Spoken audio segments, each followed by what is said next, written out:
No serviço real, seu sangue tem poder, sim, tem poder. Queres também ser um servo leal, terás no teu sangue o poder. Há poder sem força sem igual, só no sangue de Jesus, há poder sem poder, prova o pecador, ou aceita o dom de Jesus. Amém. Irmão Miguel, dá uma olhadinha aqui na imagem que está aqui da câmera, se está focado, se está desfocado. Tá bom, Tá tá bom? bem no centro. Não está oscilando não, Não, né? não. Tá bem. Ok, obrigado. Então, irmãos, vamos também, além do texto que nós lemos, para abrir a escola dominical de Marcos, capítulo 12, do 41 ao 44, que é a história da viúva que colocou 2 moedinhas, que deu, ou seja, tudo que ela tinha lá diante de Jesus, e Jesus elogiou e falou: ela deu mais do que todos, porque todos davam do que lhe sobrava, mas a viúva deu tudo que ela tinha. Vamos também lembrar aqui um outro texto, que é a história de Caim e Abel, tá? Então vamos olhar lá para Gênesis, capítulo 4, e vamos relembrar um pouco a história de Caim e Abel.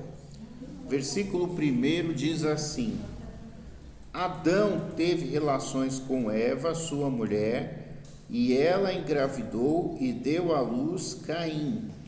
Disse ela: com o auxílio do Senhor tive um filho homem. Voltou a dar à luz, desta vez a Abel, irmão dele. Abel tornou-se pastor de ovelhas e Caim agricultor. Passando algum tempo, Caim trouxe do fruto da terra uma oferta ao Senhor. Abel, por sua vez, trouxe as partes gordas das primeiras crias do seu rebanho. O Senhor aceitou com agrado Abel e sua oferta, mas não aceitou Caim e sua oferta.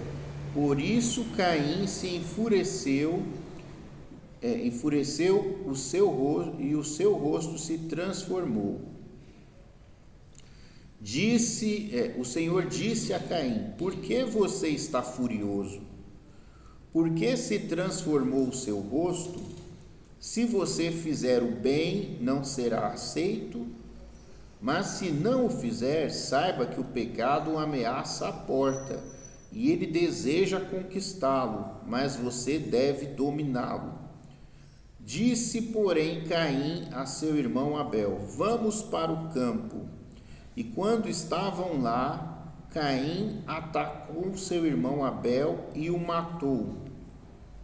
Então o Senhor perguntou a Caim: onde está o seu irmão Abel?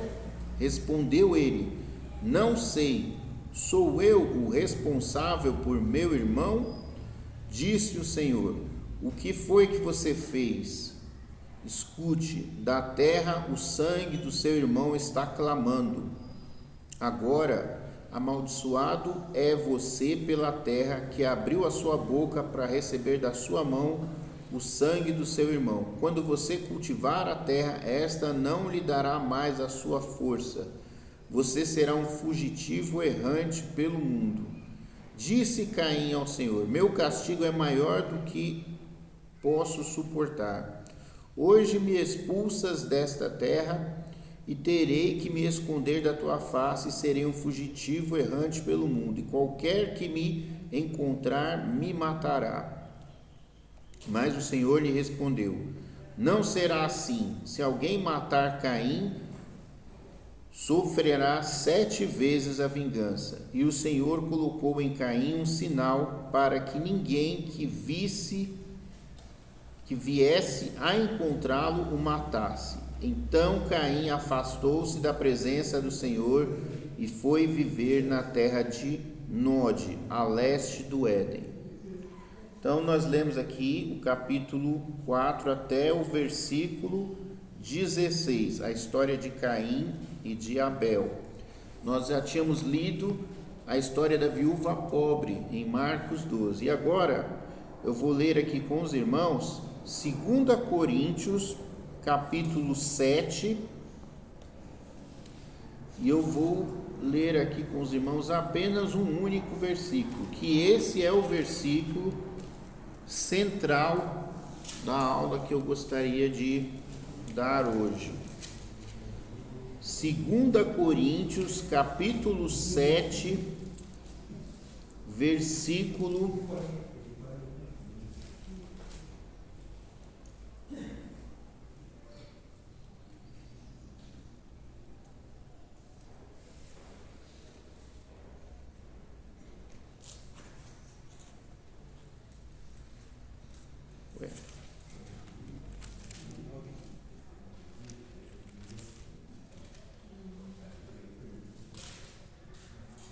'Não, é o capítulo 8. Capítulo 9. 2 Coríntios, capítulo 9. Eu vou ler aqui somente o versículo 7. Cada um dê conforme determinou em seu coração, não com pesar ou por obrigação, pois Deus ama quem dá com alegria. Então nós temos 3 textos em que é mencionado a questão de uma oferta que é colocada diante de Deus. O mais antigo é a história de Caim e de Abel, onde os dois, Caim e Abel, eles vão colocar diante de Deus uma oferta, um culto que é prestado a Deus. Então, eles é como se fosse um agradecimento a Deus pelas bênçãos que Deus tem dado a eles. Então, um era pastor de ovelhas, era o irmão mais novo, Abel, e o outro, ele era um agricultor, cuidava de plantas, vegetais, essas coisas. Então os dois trabalhavam e os dois tiveram o rendimento do seu serviço. E então eles, por gratidão, eles resolveram pegar aquilo que eles tinham conseguido e separaram uma parte daquilo que eles tinham conseguido e consagrar essa parte a Deus. Então eles pegavam aquela parte daquilo que eles tinham conseguido. É como se, por exemplo, você faz um almoço na sua casa e você então separa ali os pratos para sua esposa, para os seus filhos, e você separa um prato para Deus, porque você quer demonstrar gratidão, falar: olha, meu Deus, você me ajudou no meu serviço, então todos aqui têm uma parte do meu serviço e o Senhor também tem a sua parte. Então Abel entregou a Deus as ovelhas, uma ovelha, certo? Sacrifício de uma ovelha. E o Caim entregou também aquilo que ele produziu, que era os vegetais. Mas Deus, ele agradou, e aí vem uma parte muito interessante, porque lá no Antigo Testamento, quando é feito um altar, né, é uma mesa de pedra onde é colocado a oferenda para Deus, existe uma resposta que é esperada de Deus. Então, por exemplo, nós temos a história de Elias, e o enfrentamento que ele teve com 400 profetas de um falso Deus chamado Baal, e eles fizeram então uma espécie de aposta, vamos dizer assim, né?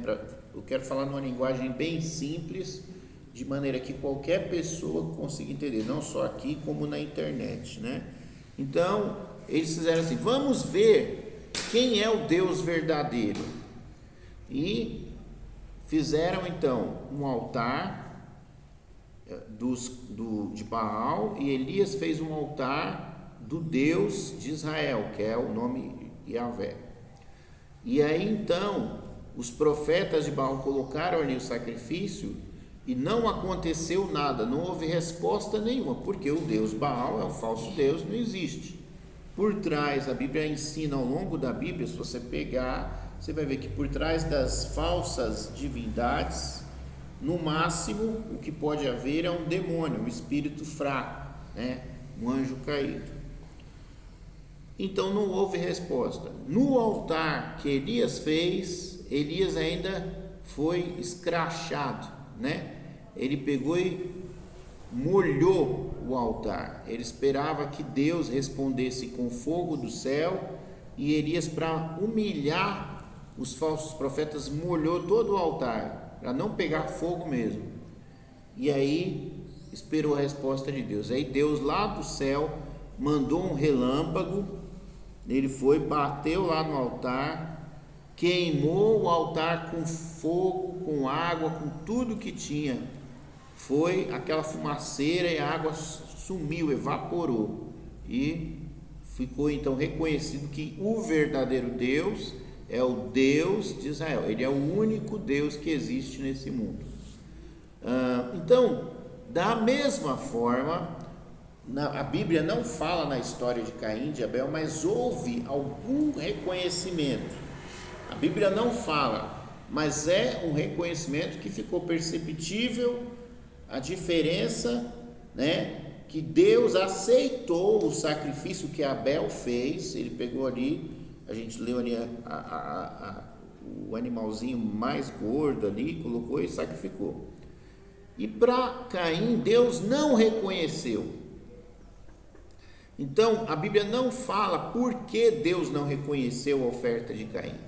Nós podemos pensar, por exemplo, que Deus, então, ali foi uma forma de professor ali e ensinou naquele momento que ele aceitava apenas a oferta do animal sacrificado e não a oferta de vegetais.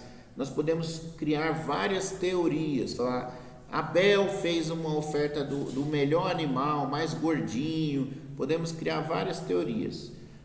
Ali nós temos apenas a menção de que Deus aceitou a oferta de Abel e rejeitou a oferta de Caim. Apenas isso.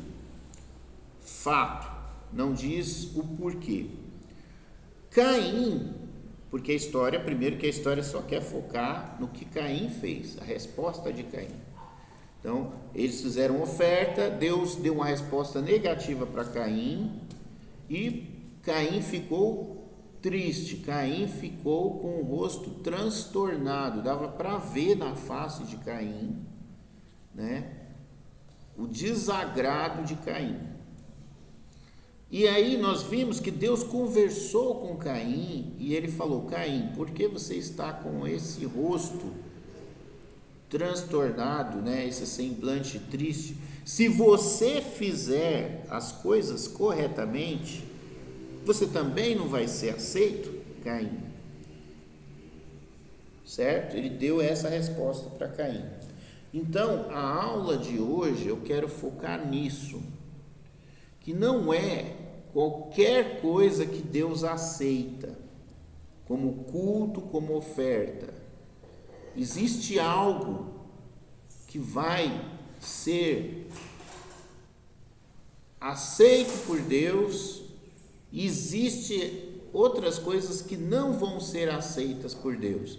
Nós vimos na história de Caim e de Abel que Deus não aceitou o sacrifício de Caim, e Deus fala para Caim: por que você está triste, Caim? Se você proceder corretamente, você também não vai ser aceito. E nós vimos então a história de Elias, né, que eu falei, eu não li na Bíblia, e nós vimos a história da viúva pobre. Na viúva pobre ali, na época de Jesus, Existiam várias pessoas e Jesus fala: essa viúva, ela deu mais do que todos aqui, porque as pessoas estão dando daquilo que sobra para eles. Mas a viúva, ela está dando tudo o que ela tinha. Jesus não diz que a oferta dos outros era uma oferta inválida, como foi o caso de Caim. Jesus, na pessoa, na qualidade de Deus, ele observa que todos aqueles que estavam entregando as suas ofertas, eles estavam entregando aquilo que sobrava. Mas ele observa, ele destaca a história da viúva, porque ele sabia da condição da história da viúva, da mente da viúva, do coração da viúva, e ele sabia que ela estava dando tudo o que ela possuía. Por isso Jesus elogiou e separou ela diante de todos os discípulos e falou: ela deu a maior oferta. Ele chamou e trouxe o ensinamento para os seus discípulos: venham aqui. Vocês estão vendo todos aqui, muito obrigado, estão contribuindo, mas de todos aqui, mesmo sendo ricos, mesmo tendo colocado uma oferta muito grande ali na caixinha de ofertas, eu digo para vocês que quem deu a maior oferta foi a viúva pobre, porque todos os que estão aqui estão dando daquilo que lhes sobra. É como o caso que eu contei como exemplo da pessoa que plantou ou que apacentou, e ela fez ali os pratos de comida, separou os pratos para a sua família e separou uma parte que deixou para Deus. É o que está a mais, é o que sobrou que ela separou para Deus. Então todos ali tinham esse ensinamento: olha, vocês podem plantar, vocês podem colher, mas vocês vão separar uma parte daquilo que vocês receberam para Deus. Então o ensinamento que se tem na terra de Israel é a respeito da 10ª parte. Então se dividia tudo que era arrecadado. Então quantas bacias, vamos dar um exemplo bem simples, quantas bacias de melão a pessoa que é agricultor de melão ajuntou esse mês?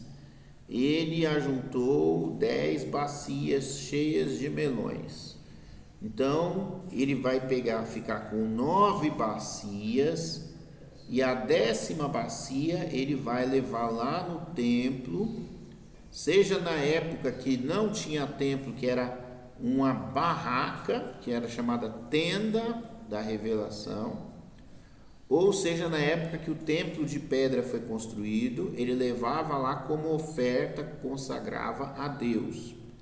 Deus ordenou isso nos 10 mandamentos, lá os 10 mandamentos é o resumo da lei, né? Mas existiam outras e outras e outras leis, mas tudo se resumia naquelas 10. Então eles iam lá, entregavam lá para os sacerdotes que cuidavam do serviço sagrado, e ali os sacerdotes então queimavam uma oferta ali, um boi, alguma coisa, e ali o resto ficava para sustento dos sacerdotes. Essa era a lei que Deus deixou para o povo. Então eles entregavam lá para o sacerdote. Então os judeus estavam fazendo apenas aquilo que foi ordenado. Eles não estavam fazendo nada de errado, mas Jesus chamou os seus discípulos e falou para eles: todos aqui estão fazendo isso, estão dando aquilo que sobra para eles, é o normal. Mas a viúva, ela deu a maior oferta, porque ela deu tudo o que ela tinha. Então Jesus faz essa observação. Então eu estou conversando com os irmãos, lembrando dessas histórias, analisando essas histórias, porque nós estamos em busca de saber o que é que chama a atenção de Deus, o que é que toca no coração de Deus, o que é que faz Deus ficar feliz, o que é que agrada a Deus. Então, o destaque ali é que a viúva deu mais do que todos, porque ela deu tudo. E isso chamou a atenção de Deus. Na história de Caim, Deus faz uma separação entre o que Caim ofereceu e Abel ofereceu. Deus fala para Caim: se você proceder corretamente, você também será aceito. Ou seja, Caim fez alguma coisa errada. Caim não procedeu corretamente. Caim falhou em alguma coisa, mas Abel não falhou. A oferta de Abel foi aceita, ela foi feita da maneira correta. Mas a de Caim não foi aceita porque não foi feita da maneira correta.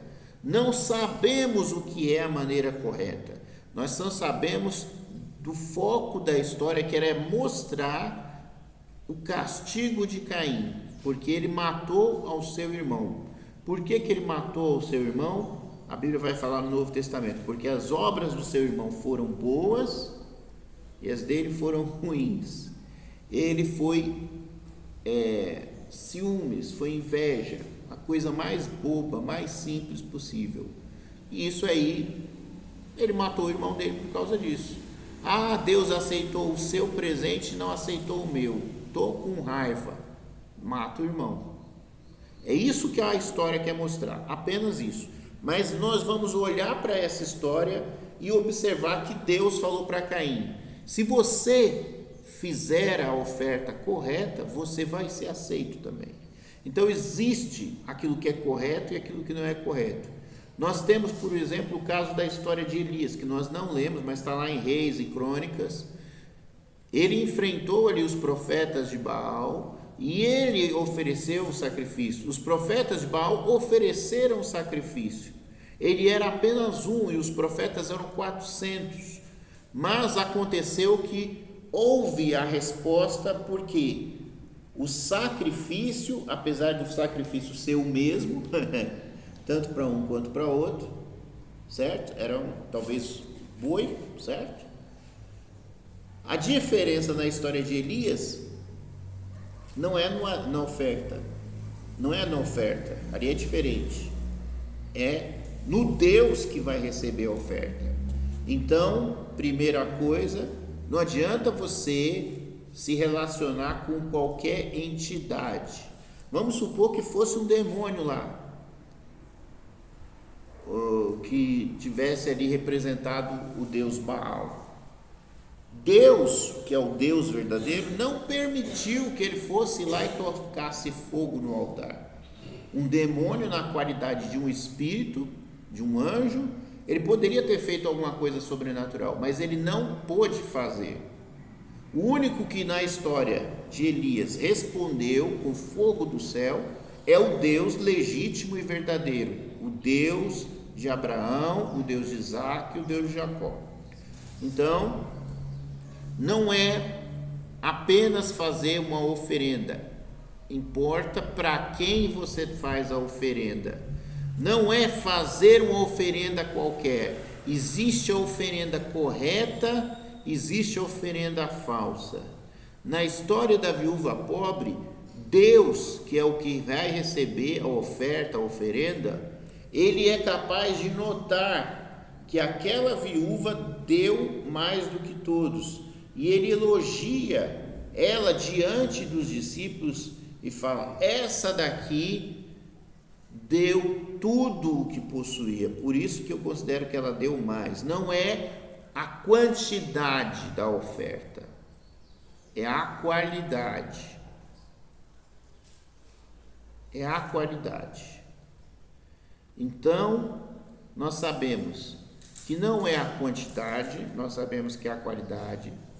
Não basta ser a qualidade daquilo que é certo. Deus observa entre a viúva pobre e os outros, que os outros davam aquilo que sobrava, era o resto que eles entregavam para Deus. Mas a viúva pobre também estava dando uma oferta como qualquer outro, todos eles estavam dando dinheiro, a oferta era igual, só que a oferta da viúva era muito pequenininha, e alguém poderia falar: olha só, ela está dando para Deus só isso aí. Mas Deus, que é Jesus, que era Deus, observou que ela, na verdade, ela estava dando mais do que todos, porque ela estava dando tudo o que ela possuía. E Deus sabia que ela estava dando tudo o que ela possuía. Então, nós temos que lembrar que Jesus, ele estava, como se estivesse aqui no meu lugar aqui agora, ele conversa com vocês, mas ele sabe o que passa na mente e no coração de vocês, porque ele é Deus.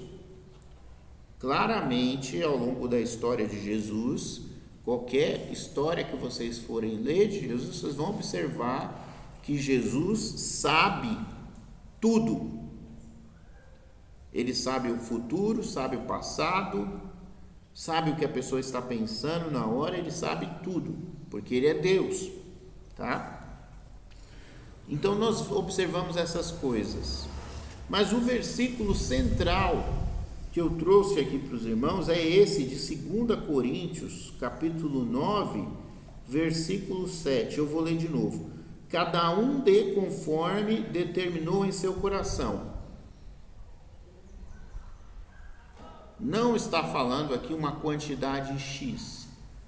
Está falando aqui que cada um deve contribuir conforme determinou em seu coração. Há outro lugar também que Paulo vai falar que a pessoa não deve dar em excesso, porque ele não ia aceitar que a pessoa desse em excesso e ficasse sem nada. Cada um contribua conforme as suas posses e não acima delas.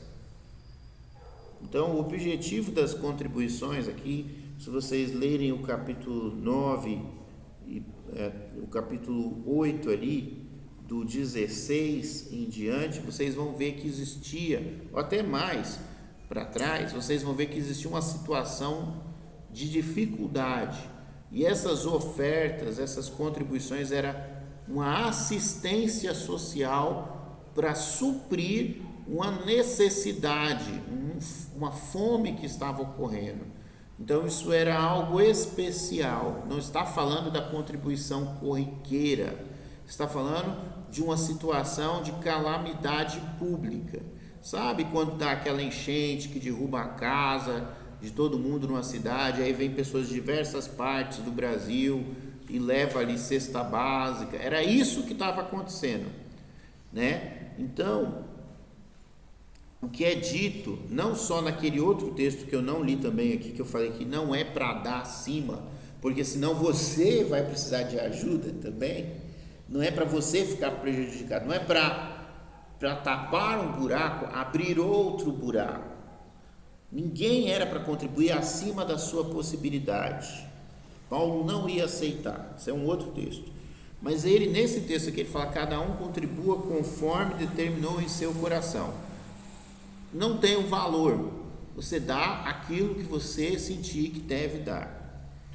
E ele continua: não com pesar ou por obrigação. Então, cada um contribua conforme, vocês não são obrigados. Não são obrigados a contribuir. Vocês querendo contribuir, não é para contribuir acima das suas posses, tá? Senão vocês é que vão se tornar aqueles que vão precisar de ajuda, não é, a ideia não é essa. Mas não é também para fazer isso como uma obrigação. Não é como o dízimo, que é uma obrigação que o povo de Israel tinha. E também não é para fazer com tristeza. Eu estava guardando isso aqui para tal projeto, mas agora eu vou ser obrigado, eu vou perder a oportunidade. Não, se você tem esse sentimento, melhor não contribuir, é o que Paulo está falando. Então vejam bem, isso aqui remete à história da viúva pobre. Ela deu tudo o que ela tinha, mas foi uma escolha dela, porque a lei falava em 10%.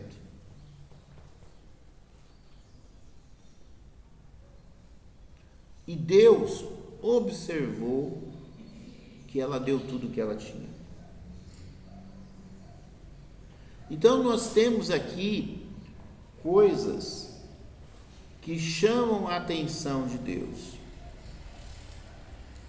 E o texto aqui do capítulo 9, versículo 7 de 2 Coríntios fala: não é para fazer com obrigação ou com tristeza, com peso no coração, né? Pois Deus ama quem dá com alegria. E aí nós vamos voltar para a aula passada, quando eu citei para os irmãos, lá no Antigo Testamento, eu até coloquei no WhatsApp depois, um texto ali falando do jejum, e Deus reclamando com o povo, isso naquela semana passada agora, acho que na segunda-feira ou terça-feira, né? Então os irmãos têm aí no WhatsApp. E Deus, ele fala, vocês estão fazendo o jejum, mas eu quero que vocês parem com o jejum de vocês, porque isso está sendo uma ofensa, né? Vocês querem prestar um culto para mim, mas eu não aceito esse culto, porque vocês, assim como eu tinha dito no domingo passado, vocês fazem uma atitude religiosa, vocês se jogam no chão, fazem um teatro. Vocês estão fazendo um teatro. Vocês ficam sem comer, vocês jogam cinzas, vocês fazem todo um teatro, mostrando ali um arrependimento, uma justiça. Mas é um teatro, porque vocês no dia a dia, vocês se esquecem da misericórdia, da justiça. Vocês são pessoas perversas, vocês oprimem o pobre, certo? Então Deus, ele está falando isso ali naquele texto, e eu quero falar isso com os irmãos, focando nisso, que Deus ama aquele que contribui com alegria, não ama a atitude daquele que faz por mera religiosidade, por mera obrigação. E ali Caim e Abel fizeram alguma coisa diferente um do outro, porque Deus aceitou a oferta de Abel, mas rejeitou a oferta de Caim, não respondeu com fogo ou com qualquer outro sinal que fosse, que a Bíblia não fala. Nós vemos que não adianta você ofertar ou você adorar a qualquer um, tem que ser ao Deus verdadeiro. E nós vimos que não é apenas exteriormente, mas Deus vê o coração. Deus sabe da sinceridade, não é a quantidade, é a qualidade. Então, eu quero chamar a atenção para isso. É muito forte essa palavra aqui. Às vezes a gente não entende o que está sendo dito. É como se fosse uma vírgula esse versículo aqui. Se ele não tiver ali na frase, ele faz toda a diferença. Então eu vou ler de novo. Cada um dê conforme determinou em seu coração, não com pesar ou por obrigação, pois Deus ama quem dá com alegria.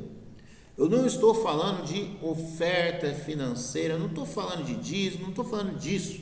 Eu estou falando de culto, de adoração a Deus, no geral, porque oferta, dízimo, contribuição, é tudo culto. Mas eu estou falando que Deus ama aquele que é sincero, mas não basta ser sincero, é mais do que sinceridade. Deus ama aquele que faz com alegria, com prazer. Ele está observando a atitude de gratidão. Deus está vendo o íntimo do coração da pessoa. A pessoa, ela está fazendo aquilo dali porque ela realmente ela quer se relacionar com Deus. Então, é como uma pessoa que vai comprar um presente dentro da família. Vocês vão ouvir isso em psicologia, algum psicólogo na televisão, na internet, vocês vão ver. Tem gente que faz assim, ele compra um presente para uma pessoa dentro da família, dentro da casa, o pai para a mãe, o filho para o pai, coisas assim, irmão para irmão, e o presente não é aceito, muito bem aceito, porque se vê a hipocrisia. A pessoa não está dando um presente ali para aquela pessoa, para benefício daquela pessoa, porque ele ama aquela pessoa, mas é um presente que vai servir às vezes para ele mesmo, para todo mundo. Por um exemplo,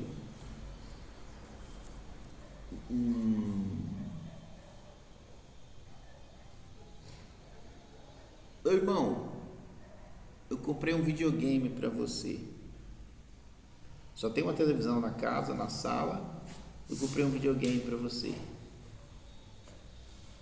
Aí o irmão dele não gosta de videogame,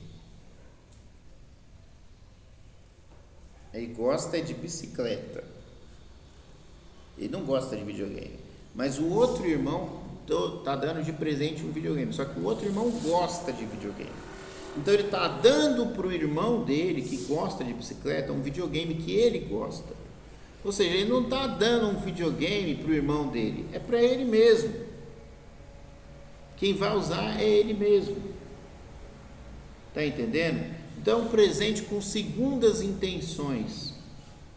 E a Bíblia mostra que a gente deve realmente fazer algo de coração para Deus, com amor, feliz por consagrar aquilo para Deus, feliz por manifestar aquilo para Deus, sabe? Então, muitas vezes a pessoa chega no culto e ela canta a música junto com os irmãos, porque é um costume, é uma obrigação, ela não gosta de cantar, ela não está ali cantando e louvando de fato a Deus, ela está abrindo a boca e emitindo sons, porque ela não está oferecendo aquilo para Deus, ela não está fazendo de coração,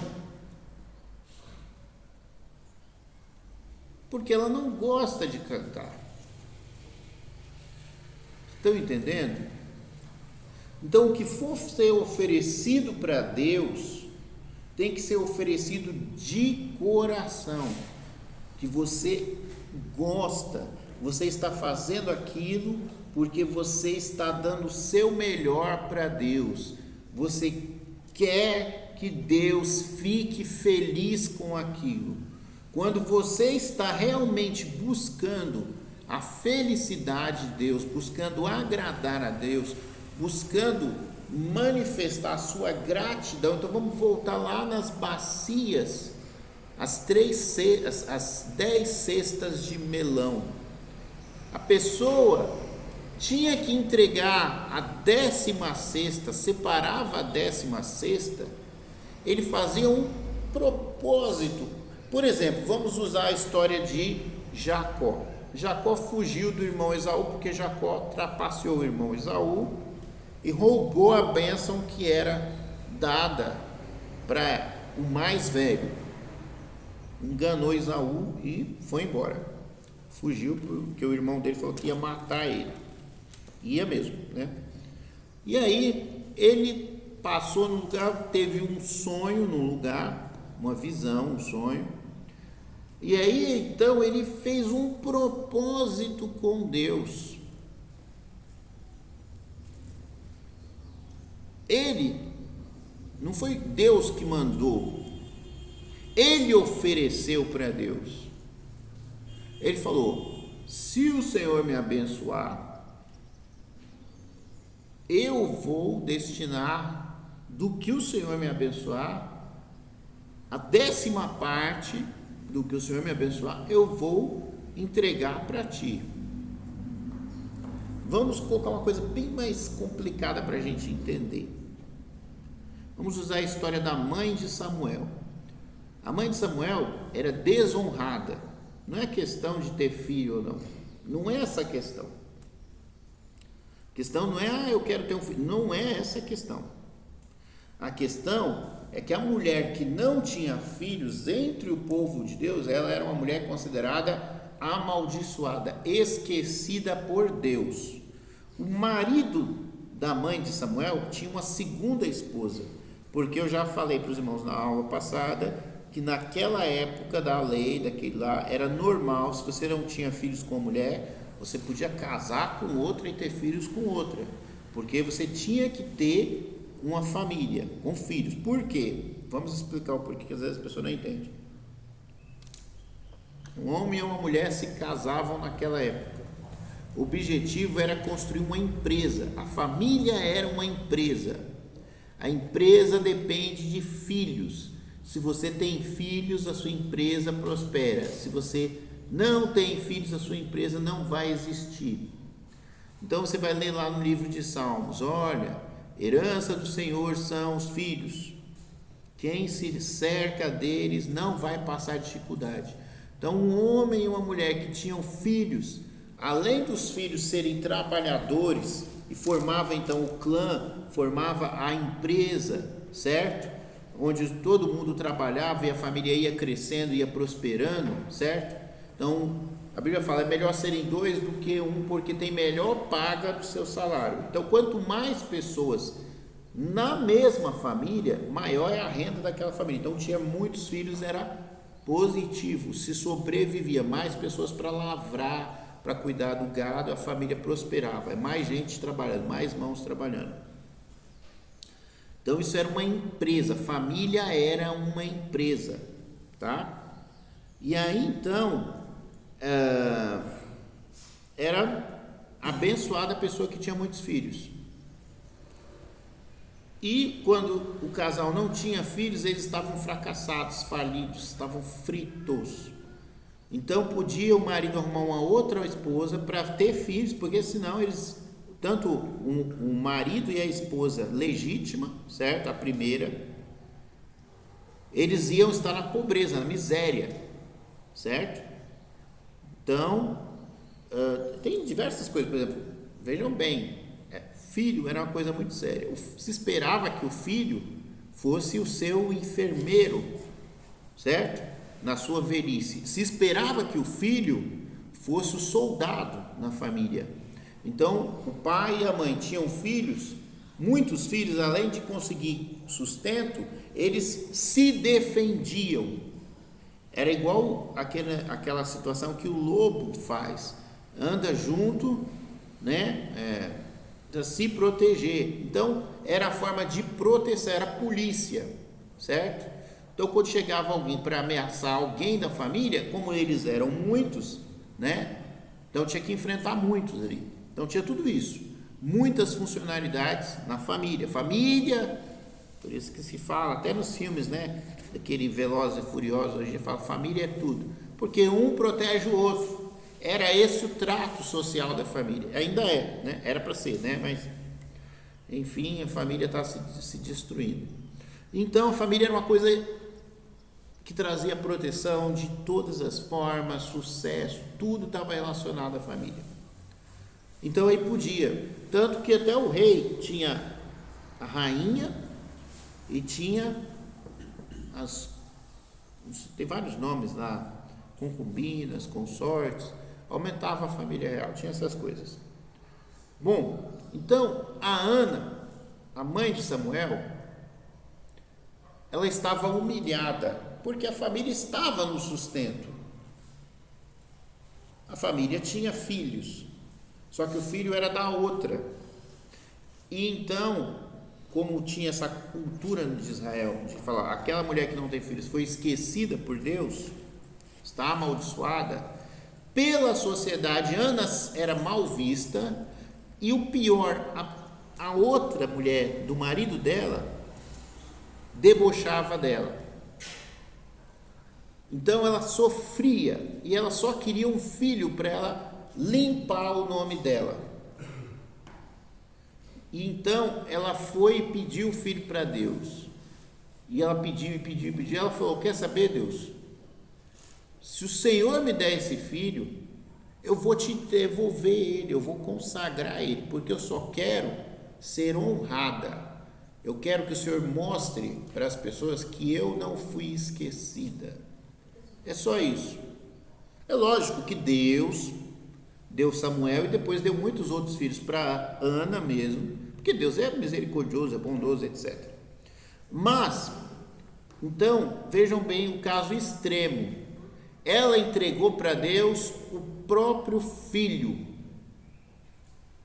O filho não foi criado por ela. Ela teve o filho, amamentou o filho, depois ela entregou o filho na igreja para o pastor, que no caso era o sacerdote. Falou: ele é de Deus, ele é para Deus.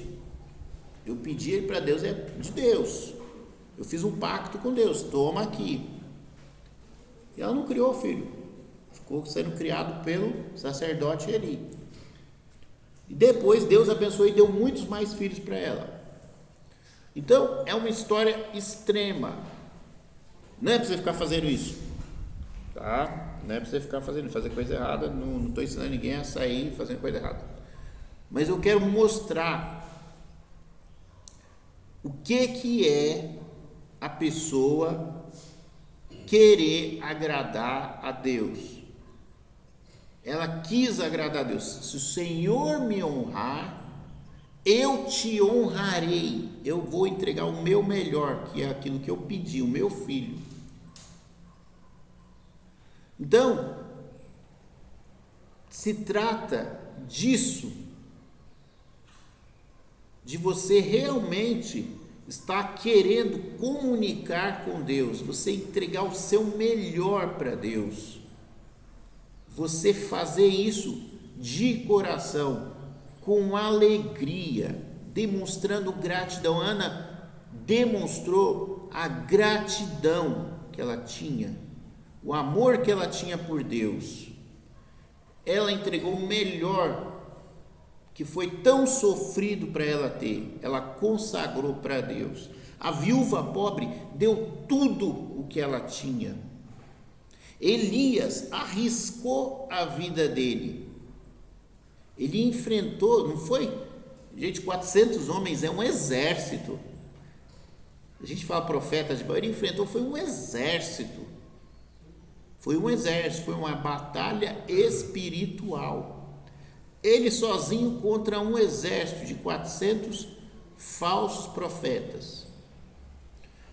Então, Abel pagou com a vida por agir corretamente. Então, tudo isso está envolvido nessa palavra que eu quero trazer para os irmãos hoje, de que nós precisamos entender que Deus, ele vai se agradar daqueles que fazem com gosto, que entregam para Deus a sua oferta ali, o que quer que seja, que realmente estão interessados em fazer com que o coração de Deus se agrade daquilo. O irmão queria comentar alguma coisa, irmão Luiz? O interessante é que vemos que o estudo e no meio do acontecido, e como igreja, crente, né, não é com a qualquer coisa que agrada a Deus. Não é qualquer coisa que agrada o coração de Deus. Porque você vê, até mesmo as ofertas, naquele tempo, se fosse, que não fosse, o animal fosse limpo, né? Isso aí Deus não aceitava. Aí nós voltamos assim para o rebanho, a igreja, né? E às vezes, muitos comportamentos dentro da igreja, muitas atitudes, às vezes muitas conversas também, né, pastor? Muitos tipos de conversa de irmãos, né? E acha assim, que às vezes fui adorar. Eu fui adorar. Infelizmente, Deus não aceita. A pessoa não está preocupada se Deus aceita ou não. Porque às vezes, como nós não levamos a sério essa palavra, esse compromisso de dizer assim, eu vou para a igreja, eu vou adorar. E às vezes nós podemos assim, vir de uma maneira que trazemos também para a adoração o nosso pecado. Isso é lamentável, isso aí. Eu vou adorar, mas comigo também vão os meus pecados, minhas atitudes, meus pensamentos, minha raiva, a minha ira, meu ódio, está indo comigo também. Sim. É muito delicado. Eu estou ouvindo muito bem, desde o domingo passado, eu ouvi muito bem o ensinamento que o pastor está passando, mas isso é real. Vou adorar, será? É uma coisa finíssima, muito delicada. A gente não está indo para qualquer lugar. Outra coisa que se havia determinado, passado de tempo, como uma pessoa também havia em volta do culto também, cheio de ignorância, estupidez, havia discutiu, havia briga. Nada parece que entrou, nada mudou, nada quebrou, vamos dizer assim, o mal-estar da pessoa, nada quebrou, nada desfeia. Ouviu o culto, cantou, louvor, mas quando volta, a pedra continua na mão. Ou vem também já de pedras com as frechas. E às vezes eu paro assim para pensar assim, a santidade de Deus não se mistura com isso, não aceita isso. Um coração a ver até odioso, cheio de rancor. Quando expressando assim, olha, eu não me agradei de sua adoração. Você não me ouviu. Não é bastante, né? Você não me ouviu. Se você tivesse me ouvido, talvez eu tenha mudado. Você não me obedeceu.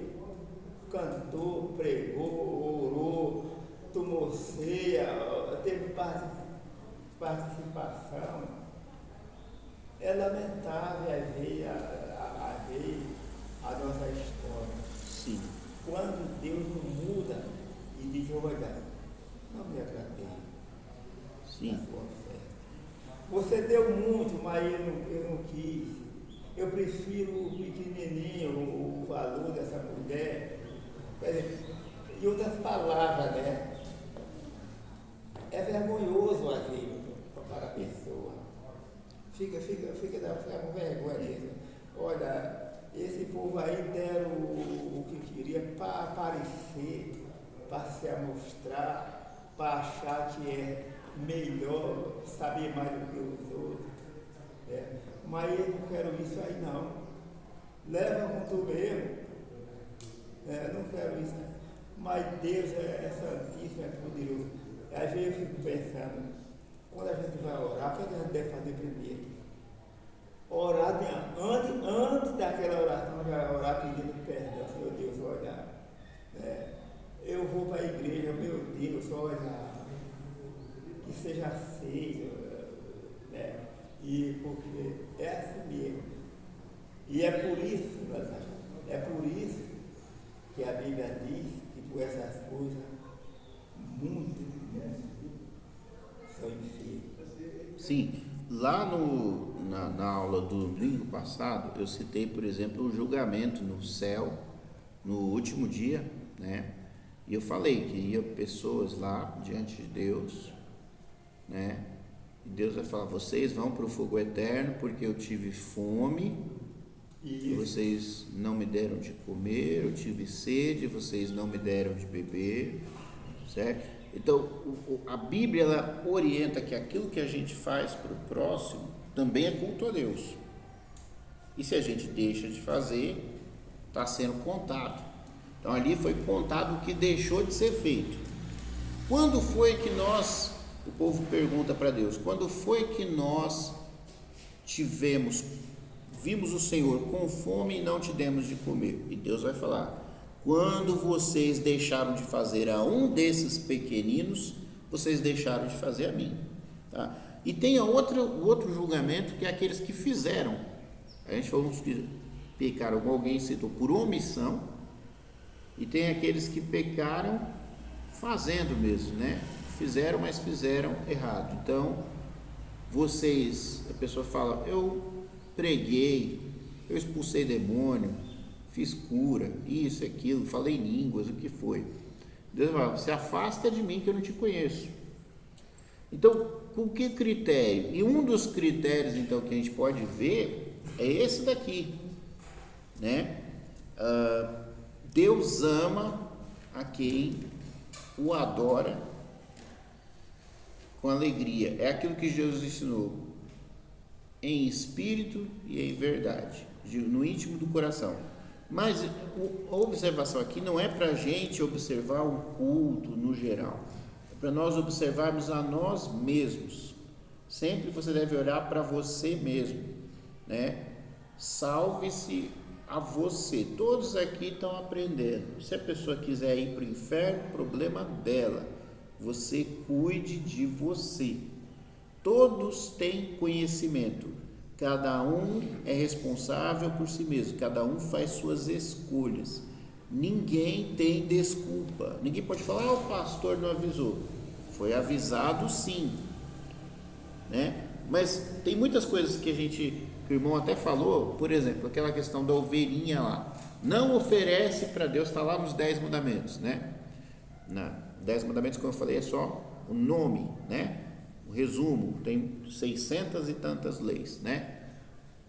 Lá fala, não é para oferecer uma ovelhinha que é manca, por exemplo, né?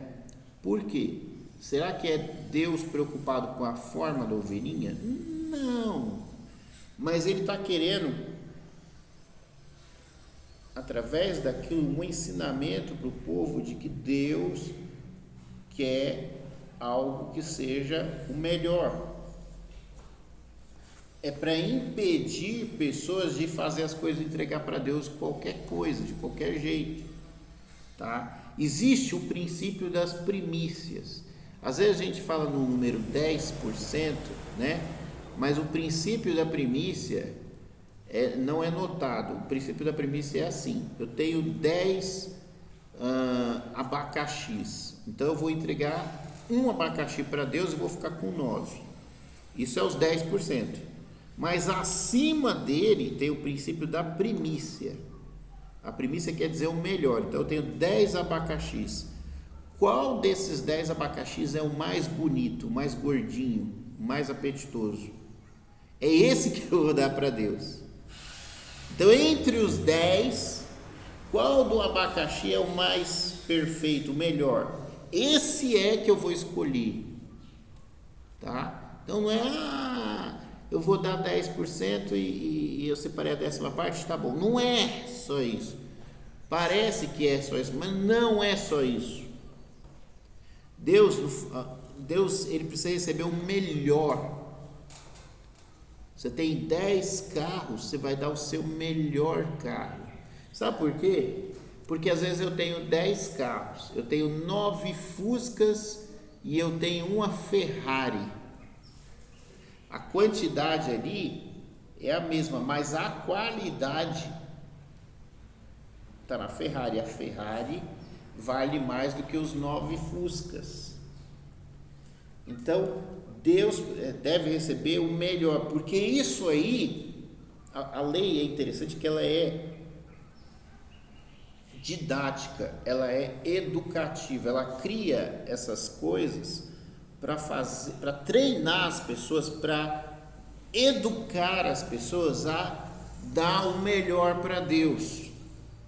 Se ela for realmente seguir ali, ela vai acabar dando o melhor para Deus, e ela vai aprender através da prática da lei o que é que Deus merece. Deus merece o melhor, tá? Mas eu não quero falar sobre a lei e sobre coisas mecânicas. Eu quero falar sobre essa questão da sinceridade do coração, da pessoa que ama a Deus e ele quer realmente fazer com que Deus, imagina quando você vai dar um presente para a pessoa, que tem pessoas e tem pessoas, né?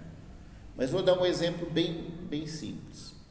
Você faz um presente, você compra um presente, você embrulha o presente, aí a pessoa que você vai entregar, a pessoa vai abrir e você fica olhando, porque você quer ver se a pessoa gostou do presente. E tem gente que faz melhor.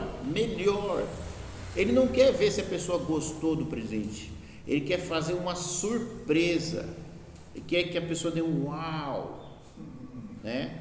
Então, teve, por exemplo, um filme, vou dar um exemplo do filme, porque qualquer um vai lá na internet e vê o filme e sabe do que eu estou falando, tem pedaços específicos do filme. Então, tem um filme aí, com uma atriz famosa, esqueci o nome do filme, o filme que a gente viu, pai, do homem que era na cadeira de rodas. Tem um filme aí de um homem que está aleijado, numa cadeira de rodas, aí eles contratam uma empregada nova, né? A empregada nova é toda estabalhada, toda colorida, toda alegre, toda feliz, e o cara é a morte em pessoa, o cara é só depressão. Aí ele faz amizade com essa moça, faz amizade com ele, querendo incentivar ele a gostar de viver, só que o cara, ele gostava de viver, ele era atleta e tudo mais, aí ele se machucou e ele está na depressão mesmo. E aí ele, por gratidão, em determinado momento do filme, ela vai receber um presente e ele guardou uma coisa que ela falou, que ela não conseguia encontrar em lugar nenhum, uma coisa que ela tinha lá na infância, que era uma meia de abelha, uma meia, parece uma abelha, é uma meia marrom e amarelo, faixinhas marrom e amarelo. E aí essa moça tinha um namorado, porque ela era uma pessoa normal, que vivia, tinha sua vida e tal, e o outro era pura depressão, pura amargura. E aí ele estava lá na casa dessa moça, ele era rico, ele foi lá na casa da moça pobrezinha, e o namorado dela comprou um negócio brilhante, bem bonito, ela ficou feliz, falou, legal, muito obrigado e tal. Aí na hora que ela recebe o presente do patrão dela, no caso, que era o rapaz aleijado lá, que estava, só mexia, acho que nem mexia a cabeça direito. Ela abre o presente e era aquela meia que ela tinha falado para ele. Ela não pediu, ela não esperava, ela contou na tentativa de fazer amizade com ele, as coisas que ela, na vida dela, animavam ela. Ela tinha lembrança de uma coisa que ela amava muito, e ela contou isso para ele. Então esse rapaz aleijado ali, ele quis que ela ficasse feliz, porque ela estava realmente sendo muito mais do que uma mera empregada. Ela tentou realmente ser amiga dele, tentou realmente ajudar ele. Ele queria ser grato a ela. Então ele ouviu o que ela falou, e na hora de dar um presente para ela, ele, como tinha todos os recursos, porque era riquíssimo, ricaço, né? Tinha um palácio lá, tinha as ruínas de um palácio, sei lá, era riquíssimo. Ele procurou de todas as formas, pediu para alguém, para algum funcionário, falou: não importa quanto que custe, você nem mande ter, não está mais fabricando, você vai mandar fabricar o negócio, encontra isso aqui. Encontrou, entregou para a moça, entendeu? E aí a moça riu, chorou, arregalou os olhos, pulou de alegria, tudo. Então, tem gente que quando vai dar um presente espera exatamente isso, aquela surpresa, a pessoa chorar de felicidade, porque quer saber que a pessoa realmente foi tocada por aquilo. E a Bíblia está dizendo que Deus, ele é tocado por aquela pessoa que faz de coração, com alegria, sinceridade.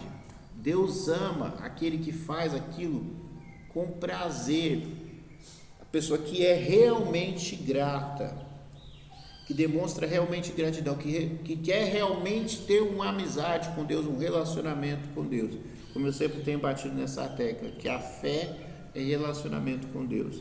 Então, tem muitas regras, muitas coisas quanto à forma, à qualidade, tem muitas coisas, mas o que eu quero focar é o princípio, a essência, a ideia de tentar comunicar com Deus, de tentar falar com Deus. Por exemplo, às vezes tem na igreja um monte de regras, de símbolos, de culto, normas, mas a Bíblia ela ensina que o seu contato com Deus, ele é íntimo. Ele fala: fecha a porta do quarto, é você e Deus. É claro que Deus quer que você se reúna com os seus irmãos e preste um culto coletivo, é claro, isso é óbvio, isso não é indiscutível. Não é para a pessoa ficar dentro da casa dela e falar: eu me relaciono com Deus, é eu e Deus e acabou. Não é isso que a Bíblia ensina. Mas existe esse contraponto, porque lá no seu quarto você não está fazendo as coisas preocupado na forma do culto, no que as pessoas vão pensar, porque quando a gente está no culto público, às vezes a gente se preocupa com os outros e a gente perde o foco que deveria ser Deus. Então lá no quarto a pessoa vai ser ela mesma com Deus.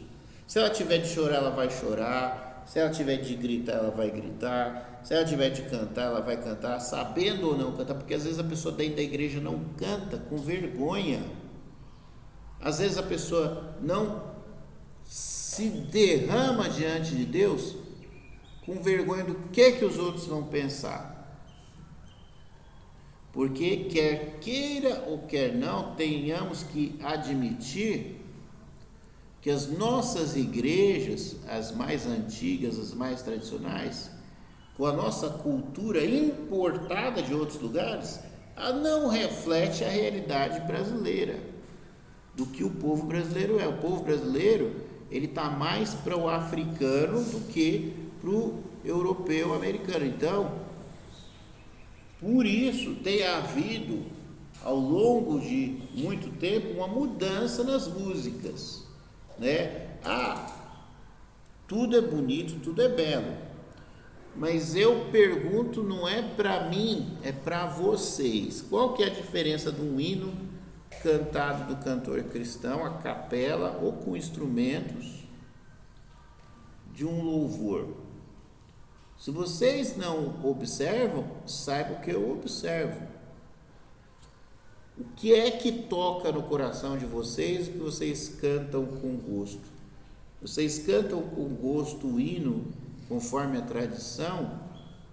Cantam, mas vocês cantam com muito mais gosto a música mais nova, porque ela tem a ver mais com a natureza de vocês, da cultura de vocês.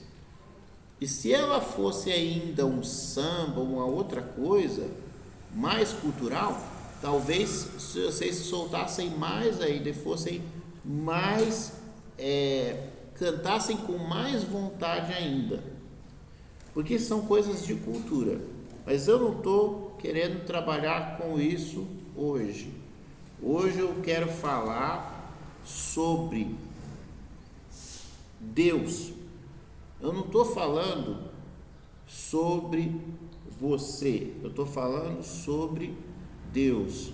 Buscar saber o que é que agrada a Deus. E Deus se agrada de quando a pessoa é sincera, quando a pessoa demonstra que o ama de verdade, que se importa com ele de verdade, que é grata de verdade, quando ela dá o melhor dela, porque ela quer que Deus fique feliz, não faz por obrigação,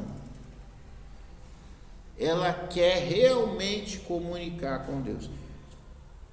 Isso é diferente do que a gente viu, que a gente já conversou no domingo passado, sobre a religiosidade, quanto que pessoas vão chegar diante de Deus no dia do juízo e vão ser rechaçadas porque elas fizeram as coisas mecanicamente e não de coração, não fizeram com amor, fizeram para se salvar do inferno, fizeram para ficar bem diante dos outros, fizeram por N motivos, mas não por hipocrisia, por ego,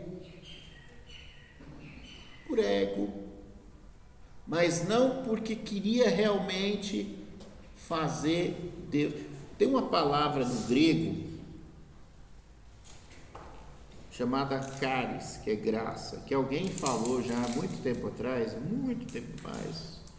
que é, vindo lá do original, seria quando alguém fala assim, achei graça diante de Deus, é aquela pessoa que se dobra diante do rei, e aí tinha o rei estender o cetro, falar, pode olhar para mim, vamos conversar. Aquela pessoa achou graça diante do rei, é a ideia do sorriso do rei, achou o favor do rei, o rei aceitou aquela pessoa, então ele não deveria, normalmente não deveria se importar com aquela pessoa, mas ele resolveu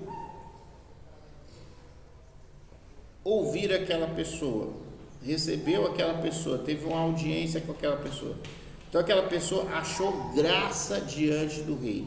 Então quando a gente faz as coisas para Deus, a gente deve estar esperando esse achar graça diante de Deus, né? Deus se agradar de nós, nós sermos palatáveis para Deus. E para encerrar, e aí eu vou abrir mais para as perguntas, não vou falar mais nada, né?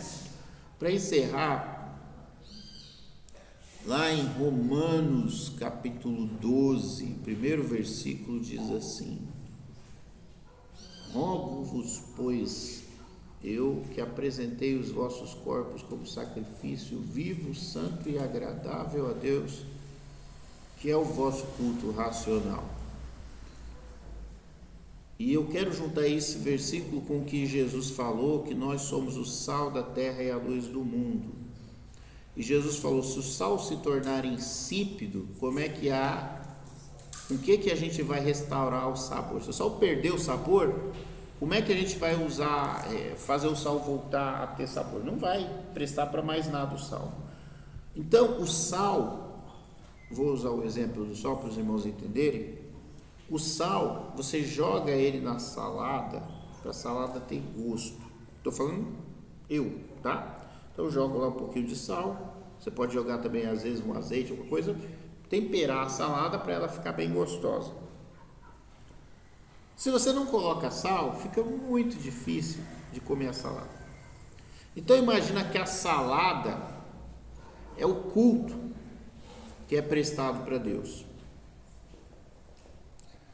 Então, como é que você vai prestar culto a Deus insosso, um culto sem gosto, se não tiver o sal? Então, o mundo, a sociedade, a vida humana, ela é aquela salada, e a igreja é o sal que dá sabor para aquilo diante de Deus. Então, para que serve uma igreja que ela não salga o mundo? Ela não dá sabor para o mundo, para que o mundo possa ser aceito por Deus, para que o mundo não seja destruído por Deus. Então, uma igreja que perde a função de sal dela, ela não presta. E tem muitas igrejas hoje em dia que elas perderam essa função de ser sal. Elas recebem o mundo, elas se transformam no mundo, mas elas não modificam o mundo para ser palatável para Deus. São igrejas que elas querem ser o mundo e não o sal que salga o mundo, a salada do mundo. Então, são igrejas que não transformam. A relevância, a transformação que a igreja deve trazer para a sociedade não é no ponto de vista humano, mas é para quem vai receber a adoração, para quem vai receber o culto. E Deus, que vai se alimentar dessa oferenda, desse sacrifício, ele pega ali uma coisa que não tem sal, que não tem sabor, e ele vai rechaçar isso. E tem igrejas, então, que não entendem isso, não são transformadoras da sociedade, elas estão de acordo com a sociedade, elas não têm essa função de trazer sabor, de tornar palatável a sociedade. Elas estão nos moldes do mundo, elas perderam a significância para Deus. Veja bem, quem vai se alimentar, eu estou tentando explicar uma coisa extremamente complicada com uma linguagem de salada aqui, sal. Eu não sei se eu estou sendo claro, mas tem igrejas que são inúteis para Deus, elas não estão servindo a Deus, porque elas não estão sendo sal, elas estão sendo salada, elas estão sendo mundo, elas não estão sendo sal, elas não trazem sabor para a vida humana. Não, tem um versículo da Bíblia que diz, que talvez ajude, ele fala assim, eu estou esquecendo a forma que o versículo fala de cor, mas ele diz mais ou menos assim: a nossa função é apresentar como sacrifício a Deus as pessoas, sabe? Então, a função da igreja é essa, é de pregar o evangelho, de transformar as pessoas. E essa transformação é o sal que você joga em cima da salada. Então, o evangelho, a igreja tem esse poder de dar vida, de dar sabor diante de Deus, para que Deus aceite a humanidade, aceite a vida das pessoas. E tem igrejas que perderam a sua significância, porque a significância não é o que as pessoas aceitam, o que as pessoas querem, mas é o que Deus quer.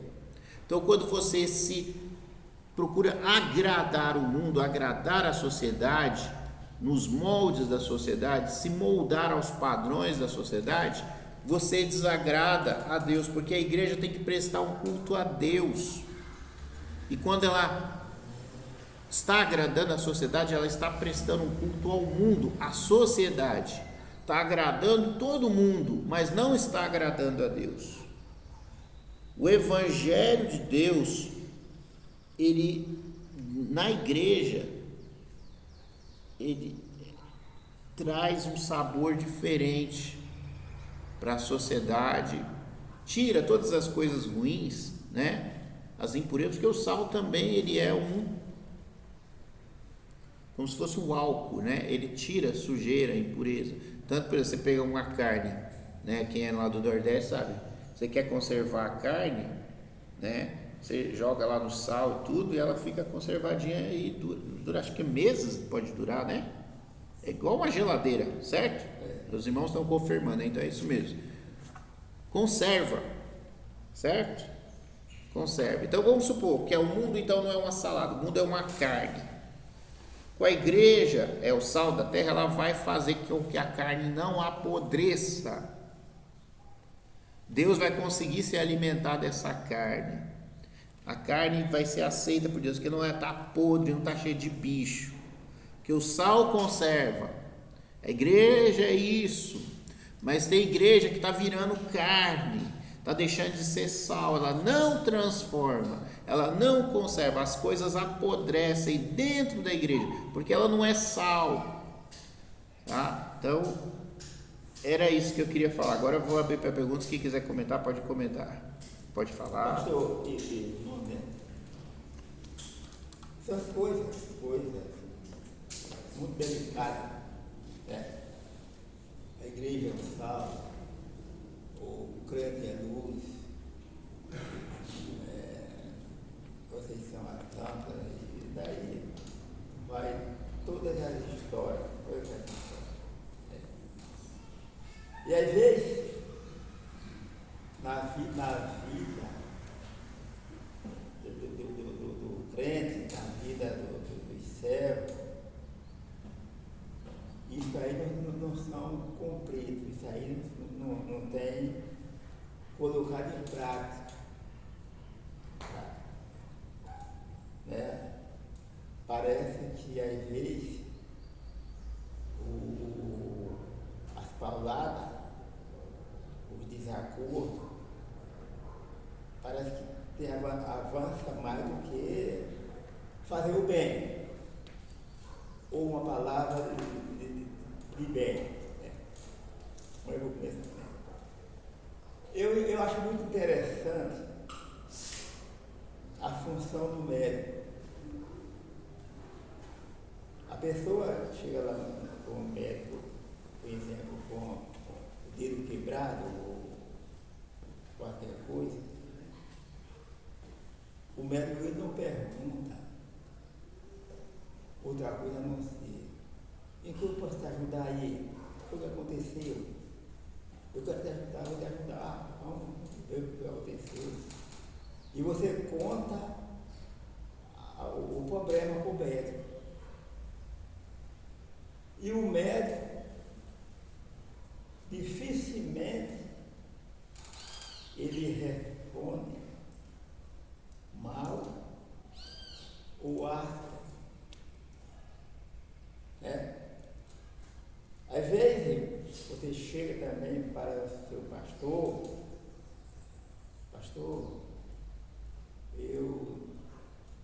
aconteceu isso, eu entrei em desacordo, ou não pensei bem, ou fiz algo errado, ou aconteceu. E o pastor diz assim: vamos ver o que a gente pode fazer aí, vamos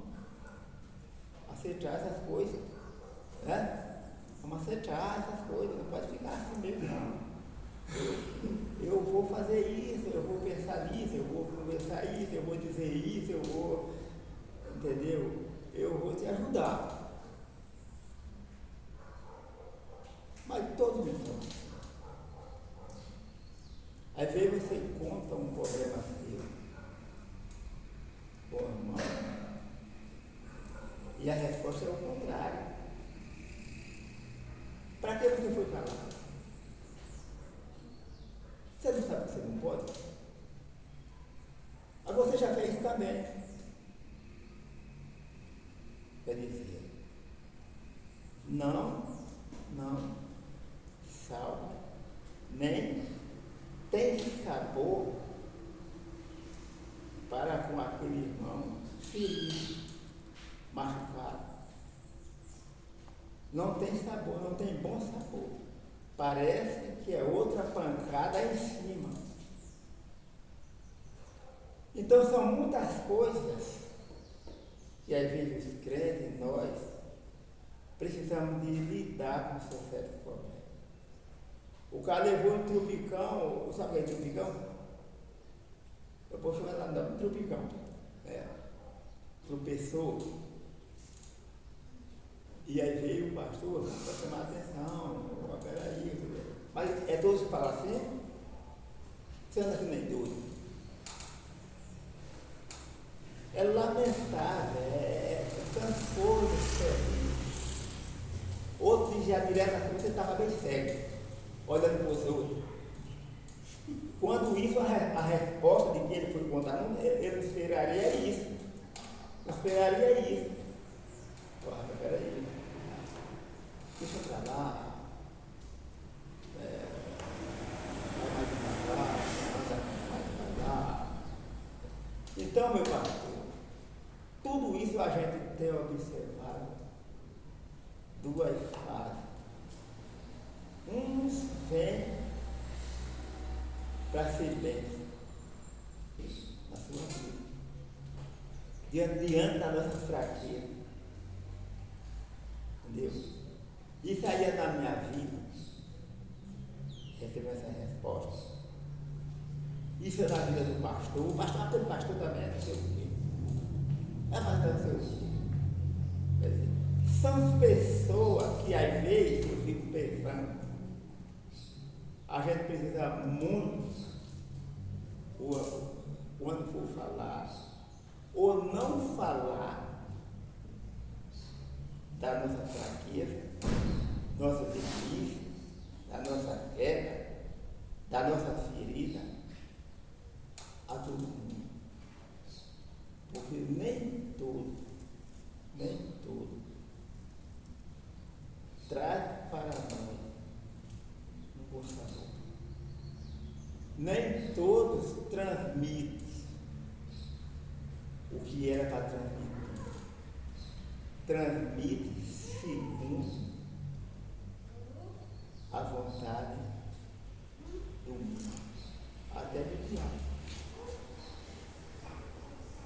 Então, a vida do ser humano, a vida dos crentes, a vida da igreja e do mundo é um problema.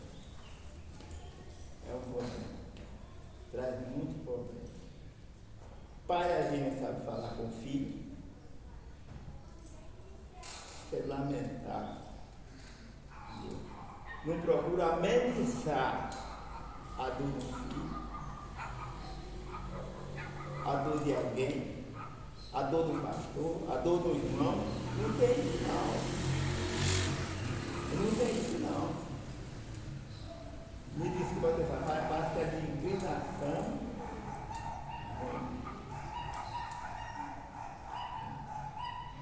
Aí veio o tratamento e a resposta. Nunca é como daqueles que a gente chega aí no metrô, na estação, que tem aquelas pessoas ali orientando, e chega assim, com a camisa escrita nas costas, em que posso te ajudar?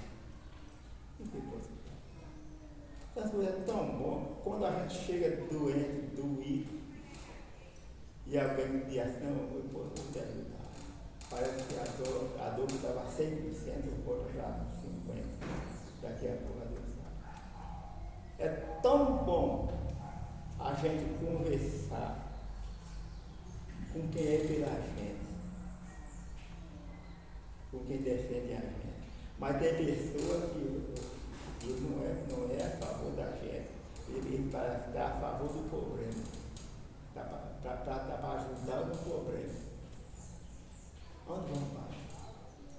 E Deus vai fazer isso aí. E Deus está vendo. Deus sabe todo esse procedimento que temos e agimos e fazemos. Não tem palavra de consolo.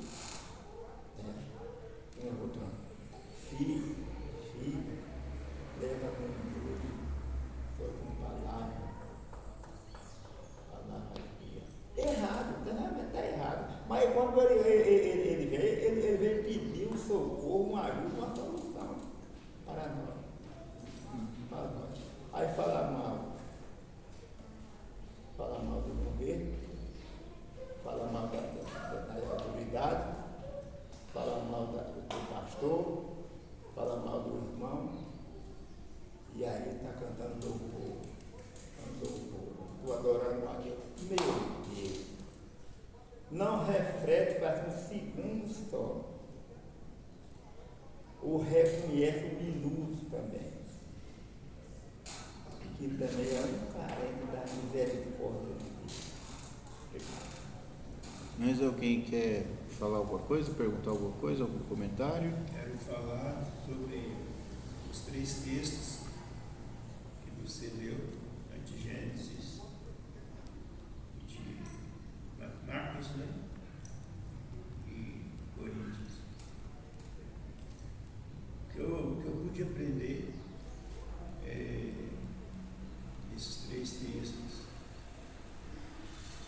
é que Deus ele vê a atitude do ofertante.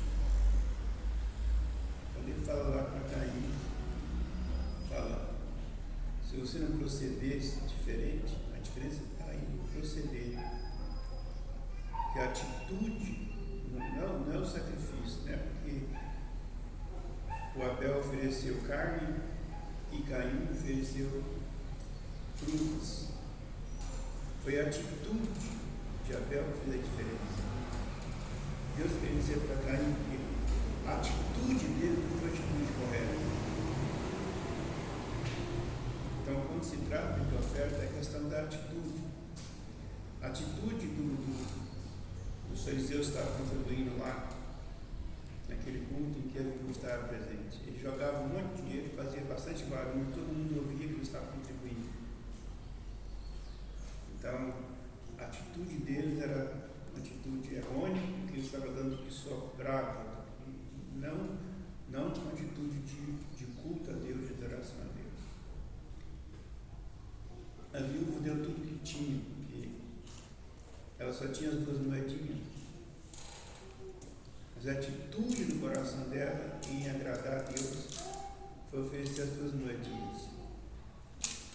Quando chega lá em Coríntios, fala, cada um contribui segundo procura o seu coração, que Deus ama e dá com alegria. Vai tratar também da atitude do contribuinte. Está sendo uma atitude de alegria, não importa a quantidade que ele está dando, mas se naquele contribuinte há uma atitude de gratidão, de alegria. Então, em resumo, o que eu pude aprender foi isso. Também, mais alguém quer comentar alguma coisa, perguntar alguma coisa?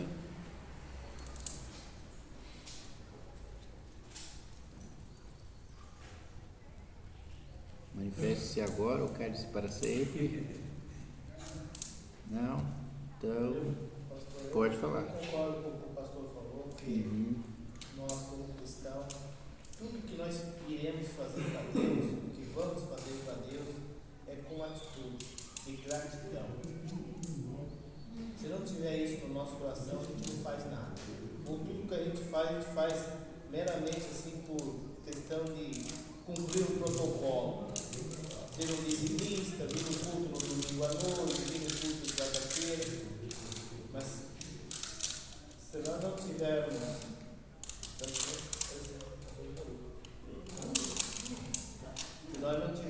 um espírito de gratidão a Deus no nosso dia a dia, no nosso proceder dentro daquilo que nós iremos oferecer para Deus,